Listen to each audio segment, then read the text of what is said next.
ఈరోజు చైత్ర అమావాస్య శుక్రవారంతో కలిసి వచ్చింది కాబట్టి దీన్ని శుక్ర అమావాస్య అనే పేరుతో పిలుస్తారు.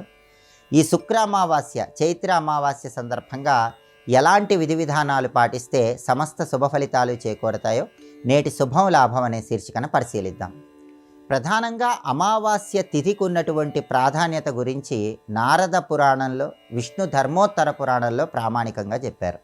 నారద పురాణము, విష్ణు ధర్మోత్తర పురాణం ఏం చెప్తాయి అంటే, చంద్రుడికి ఉన్నటువంటి షోడశ కళలలో అంటే 16 కళలలో అమ అనే పేరు కలిగినటువంటి కళ, అమ అనే పేరు కలిగిన చంద్రుడి కాంతి కిరణము సూర్యుడిలోకి ప్రవేశించే రోజు అమావాస్య. అంటే అమావాస్య రోజు చంద్రుడిలో ఉన్న 16 కళలలో అమ అనే పేరు కలిగిన కళ ఒక కాంతి కిరణంలాగా సూర్యుడిలోకి ప్రవేశిస్తుంది. అప్పుడు పితృదేవతలందరూ కూడా చంద్రుడిలో ఒక చోట ఉంటే సూర్యుడిలో ఉన్నటువంటి ఈ అమ అనే కాంతి కిరణము, కాంతి కళ సూర్యుడి నుంచి పితృదేవతలందరికీ చేరుతుంది. ఇదే అమావాస్యకున్న ప్రత్యేకత. అంటే అమావాస్య రోజు పితృదేవతలకి సూర్యుడి శక్తి, చంద్రుడి శక్తి రెండూ కూడా ప్రచోదనమవుతాయి. అందుకే పితృదేవతలకి ఆ రోజు తర్పణం ఇచ్చిన, పిండ ప్రదానాలు చేసిన పితృదేవతల సంపూర్ణమైన అనుగ్రహం తొందరగా కలుగుతుంది, వాళ్ళు కూడా ఉన్నత లోకాలకు చేరతారు. కాబట్టి చైత్ర అమావాస్య సందర్భంగా ఇంటి యజమాని పితృదేవతలకి నల్ల నువ్వులు కలిపిన నీళ్లతో తర్పణం ఇవ్వాలి. తర్పణం ఇచ్చేటప్పుడు సంప్రదాయ గ్రంథాలలో చెప్పినటువంటి ఆ బ్రహ్మస్తంభ పర్యంతం జగతృప్యతు ఇతి బ్రువాన్ జలాంజలిత్రయం దద్యాత్ ఏతత్ సంక్షేప తర్పణం అనే శ్లోకం చదువుకుంటూ 3 సార్లు నల్ల నువ్వులు కలిపిన నీళ్లతో పితృదేవతలకు తర్పణం విడిచిపెట్టాలి. ఈ శ్లోకంలో ఉన్న అర్థం ఏంటంటే, ఆ బ్రహ్మస్తంభ పర్యంతం జగతృప్యతు ఇతి బ్రువాన్, జీవ నుంచి బ్రహ్మాండం వరకు సృష్టిలో ఉన్నటువంటి సమస్త జీవులకు ఈ తర్పణం వల్ల శుభము చేకూరాలి.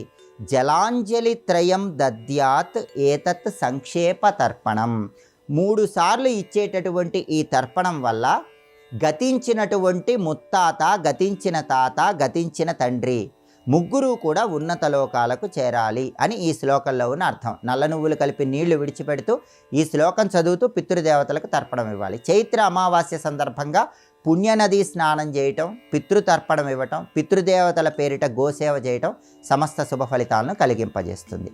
అలాగే అమావాస్య తిథి శుక్రవారంతో కలిసి వచ్చింది. మామూలుగా అమావాస్య తిథి లక్ష్మీదేవికి ఎంతో ప్రీతిపాత్రం. ఎందుకంటే అమావాస్య రోజు చంద్రుడిలో ఉన్నటువంటి అమ అనే కిరణం సూర్యుడిలోకి ప్రవేశించి సూర్యుడి నుంచి ఆ శక్తి మళ్ళీ చంద్రుడికి వస్తుంది. లక్ష్మీదేవి చంద్ర సహోదరి, అందుకే లక్ష్మీదేవికి అమావాస్య అంటే ప్రీతిపాత్రం. అలాగే శుక్రవారం లక్ష్మీదేవికి ప్రియమైంది. శుక్రవారంతో కూడిన అమావాస్య, శుక్ర అమావాస్య సందర్భంగా శ్రీ మహాలక్ష్మీదేవిని పూజించినట్లయితే లక్ష్మీ కటాక్షం చాలా సులభంగా కలుగుతుంది. ప్రధానంగా లక్ష్మీదేవి స్వరూపాలలో ఒక ప్రత్యేకమైనటువంటి స్వరూపం ఉంది. దాన్ని కమలా మహాదేవి స్వరూపం అనే పేరుతో పిలుస్తారు. ఈ కమలా మహాదేవి స్వరూపంలో అమ్మవారు పద్మంలో కూర్చొని 4 భుజాలు కలిగి ఉండి, అభయ వరదహస్తాలుగా 2 భుజాలు కలిగి ఉండి, మిగిలిన 2 చేతుల్లో పద్మాలు పట్టుకొని ఉంటే గజాలు అమృత కలశాలతో అమ్మవారికి అభిషేకం చేస్తూ ఉంటాయి. ఈ ప్రత్యేకమైనటువంటి రూపం ఉన్నటువంటి అమ్మవారిని శుక్ర అమావాస్య సందర్భంగా పూజిస్తే అద్భుత ఫలితాలు కలుగుతాయి. ఈ అమ్మవారికి సంబంధించి మంత్రశాస్త్రంలో ఒక మంత్రం కూడా చెప్పారు. అందుకే శుక్ర అమావాస్య సందర్భంగా ఎవరైతే ఇంట్లో దీపారాధన చేసిన తర్వాత ఈ కమలా మహాదేవికి సంబంధించిన కమలాత్మిక మంత్రాన్ని 21 సార్లు పఠిస్తారో వాళ్ళకి లక్ష్మీదేవి సంపూర్ణమైన అనుగ్రహం కలుగుతుందని లక్ష్మీతంత్రం అనే ప్రామాణిక గ్రంథంలో చెప్పారు. ఆ మంత్రం ఏంటంటే, ఓం శ్రీం హ్రీం శ్రీం కమలే కమలాలయే ప్రసీద ప్రసీద శ్రీం హ్రీం శ్రీం శ్రీ మహాలక్ష్మే నమః. ఇది కమలాత్మిక మంత్రం. ఈ మంత్రంలో బీజాక్షరాలు ఉన్నాయి కాబట్టి గురుముఖత తీసుకుని ఈ మంత్రాన్ని జపించాలి.